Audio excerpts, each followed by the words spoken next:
Otage. C'est la phrase glaçante qu'entend Laurence Dreyfus, alors qu'elle est dans sa classe de maternelle entourée de 21 enfants. Face à elle, un homme cagoulé, armé, et surtout avec une ceinture d'explosifs autour de la taille. Mais qui est cet homme?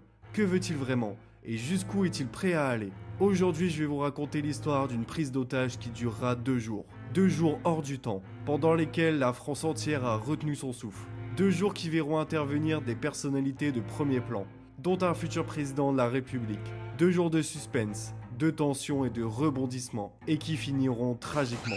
Aujourd'hui, laissez-moi vous raconter l'histoire de la terrible prise d'otage de l'école maternelle de Neuilly.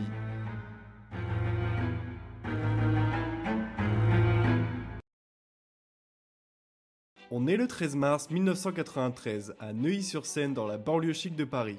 Dans la maternelle du commandant Charcot, c'est une matinée printanière tout à fait classique. Comme d'habitude, les 21 enfants retrouvent leur maîtresse, Madame Dreyfus, dans leur classe de petite section. Aujourd'hui, elle a prévu une activité pâte à sel. La fête des mères arrive bientôt et les enfants vont pouvoir faire un joli collier à leur maman. Mais à 9h27, un inconnu entre dans la classe. Sa tête est cachée par une cagoule et un casque de moto. Mais surtout, il est armé d'un pistolet et d'un truc qui ressemble à des explosifs. Laurence Dreyfus est surprise, mais elle reste calme pour ne pas alerter les enfants. L'homme lui tend un papier, lui disant que c'est une prise d'otage et qu'elle doit aller chercher la directrice. Toujours sans paniquer, elle s'exécute. Et la directrice de l'école débarque. Au début, elle pense à une blague et demande au monsieur de partir. Mais elle observe son équipement et pense reconnaître des bombes. La directrice comprend très vite que l'homme ne rigole pas. Alors elle perd pas une seconde et appelle la police. La situation est grave. Il y a maintenant plus aucun doute. Il s'agit bel et bien d'une prise d'otage. C'est tellement grave que c'est Aimé Twitou,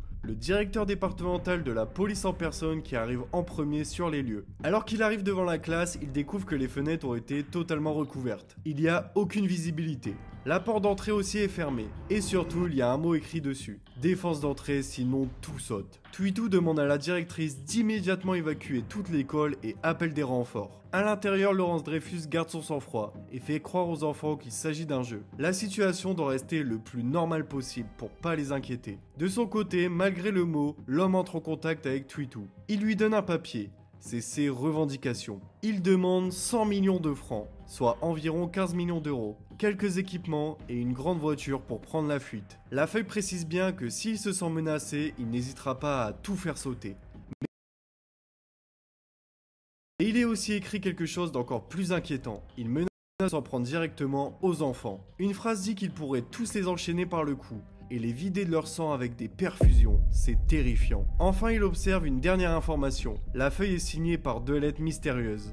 HB. Twitou comprend qu'il a affaire à un homme déterminé, qui pourrait menacer les enfants. Mais il peut pas intervenir seul, ce serait beaucoup trop risqué. Du coup, sa priorité, c'est de gagner du temps en attendant les renforts. Alors, il échange avec HB pour garder un lien avec lui, et il essaye de récolter le plus d'informations possible. En dehors de l'école, la nouvelle de la prise d'otage s'ébruite rapidement, et très vite, tous les médias sont au courant. Peu à peu, c'est des dizaines de journalistes qui se tassent devant l'école pour couvrir l'événement en direct. Évidemment, ça fait la une partout, et c'est maintenant toute la France qui va suivre heure par heure, minute par minute, le déroulé de la prise d'otage. Et c'est aussi comme ça que la plupart des parents apprennent qu'il y a une prise d'otage dans l'école de leurs enfants. En panique, ils se précipitent tous devant l'école pour les récupérer. Ils essayent de se fier un chemin entre les journalistes et les passants curieux, pour interpeller les forces de l'ordre. Ils veulent voir leurs enfants maintenant. Mais pour 21 d'entre eux, les policiers sont désolés. Impossible de voir les enfants. Ils sont pris en otage. Pour ses parents commence alors une attente interminable, qui durera de très longues heures.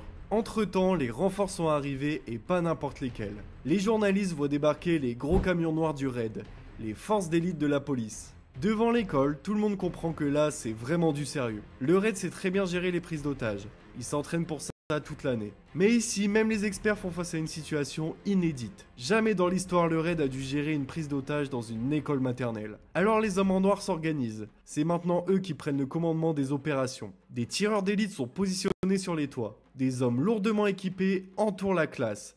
Et ils se préparent à intervenir. Mais avant ça, ils doivent savoir précisément à quel point HB est armé. Parce que pour le raid, il est absolument hors de question de risquer la vie de 21 enfants avec une intervention directe pas préparée. Ils doivent comprendre si c'est des vraies bombes pour savoir s'il est vraiment capable de tout faire sauter. Alors ils commencent leur enquête. Ils arrivent à observer avec un périscope les dispositifs installés dans la salle. Et ils sont aidés par le témoignage de Twitou. Le raid comprend rapidement qu'HB dispose d'un vrai système d'armement complexe. En plus de sa ceinture d'explosifs, des bombes sont positionnées à l'entrée des 2 portes de la classe. Mais surtout, HB possède un sac relié à une sorte de détonateur. Lorsque quelqu'un entre en contact avec lui, il l'active et une lumière rouge s'allume. Les experts en explosifs sont formels. Une seule petite pression de sa part et tout explose.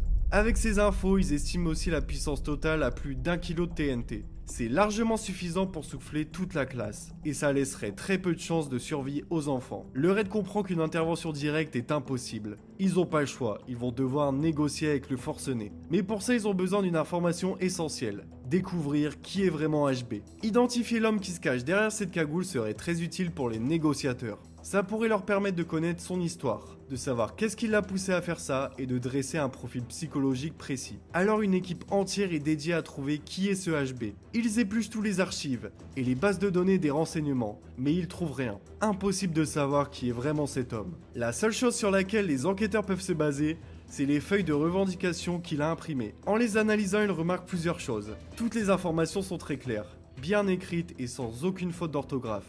Dans ces revendications, HB a pensé absolument à tout. Les hommes du raid comprennent qu'ils ont affaire à un homme très intelligent. Et peut-être qu'il n'est pas à son premier coup d'essai, parce que les enquêteurs ont enfin trouvé quelque chose d'intéressant. Grâce à leurs recherches, ils ont appris qu'un homme avait fait sauter une bombe dans un parking de Neuilly, il y a à peine quelques jours. L'homme avait laissé aucune trace, à part un papier signé HB. Cette info inquiète beaucoup les enquêteurs. Ça confirme que l'homme est vraiment capable de passer à l'action. Avec toutes ces informations, le raid peut mettre une stratégie en place. La priorité absolue, c'est de sécuriser le plus d'enfants possible. Du coup, Michel Marie, le chef des négociateurs du raid, essaie d'entrer en contact avec HB. Il toque et entre dans la salle doucement, sans faire aucun geste brusque ou menaçant. HB a activé son détonateur, mais il n'est pas agressif. Il sait que son système d'armement le protège d'une intervention, et que s'il veut son argent, il doit forcément discuter avec la police. Pour faciliter les échanges, Michel Marie propose d'installer un téléphone, mais HB refuse froidement. Il veut parler uniquement en direct avec les négociateurs.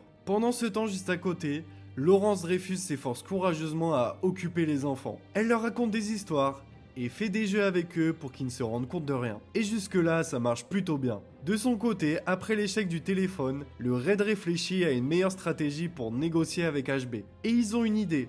Demander à un parent des enfants de discuter directement avec lui. Ils pensent qu'un contact direct avec un parent pourrait aider à libérer plus facilement des enfants. Les négociateurs vont voir les parents et ils décident de choisir Pierre Narboni. Malgré le fait que son fils Lucas soit dans la prise d'otage, Pierre Narboni reste calme et posé, et c'est pour ça qu'il a été choisi. Il est briefé par le raid sur ce qu'il doit faire, et s'approche de la porte de la classe. Pierre Narboni a quand même un peu la pression. Un mot de travers et c'est la vie de son fils mais aussi celle de 20 autres enfants qui est menacée. Il parle avec HB et propose de s'échanger lui-même contre des enfants. Mais HB refuse. Il sait que dans une négociation, les enfants sont beaucoup plus précieux que les adultes. Les deux hommes continuent leur discussion. Mais tout d'un coup, le petit Lucas se lève et s'approche. Il a entendu la voix de son père. Et instinctivement, il court vers lui pour le rejoindre. Mais HB crie « Non !» Malgré ça, il saute dans les bras de son père. Et Pierre Narboni est tiré hors de la classe par les hommes du raid. Le petit Lucas est sain et sauf. Pierre Narboni vient de récupérer son fils. C'est le premier enfant libéré. Suite à ça, même s'il est très énervé, HB n'a rien fait exploser. Le raid se rend compte qu'il est peut-être pas si impulsif que ça, et qu'il pourrait trouver des compromis avec lui. Les négociateurs ajustent leur stratégie avec toujours le même objectif, récupérer le plus d'enfants possible. À part les 100 millions de francs, HB a demandé d'autres choses dans ses revendications, comme par exemple une télé, une radio et toutes sortes de provisions. Alors Pierre Narboni, qui est resté pour négocier, dit à HB « Ok, on veut bien te donner ce que tu veux, mais en échange, nous, on veut un enfant. Café, nourriture, télé, radio. À chaque transaction, le raid demande un enfant en échange. Et c'est peut-être bizarre, mais HB accepte. Mais en fait, c'est logique. Il accepte d'abord parce qu'il a besoin de toutes ces choses. Mais surtout, HB s'est rendu compte que 21 enfants confinés dans une classe, c'était beaucoup trop et très difficile à gérer. Alors, il cède. Peu à peu grâce à ça, et au grand soulagement des parents, c'est 5 enfants qui sont libérés en tout. Il est 13h30 et la prise d'otage a commencé depuis 4 longues heures. La stratégie du raid semble bien fonctionner. Tout le monde est bien en place et Narboni négocie bien. Mais l'arrivée d'un homme va venir tout chambouler.